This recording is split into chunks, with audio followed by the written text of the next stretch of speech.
Have you ever wondered how people washed their hair before shampoos were invented?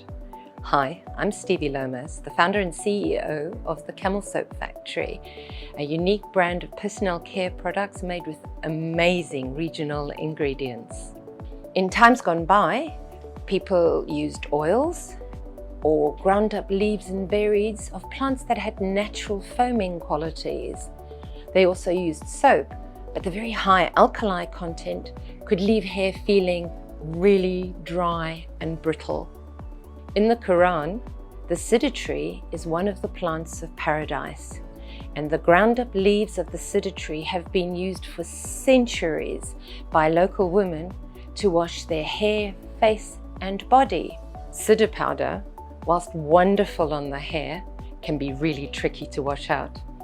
So at the Camel Soap Factory, we decided to incorporate this amazing ingredient into all our shampoos and conditioners. Cedar works on all hair types, but is especially good for dandruff or dry and itchy scalps. Shop our products on our website below, and they're available at selected retailers across the UAE.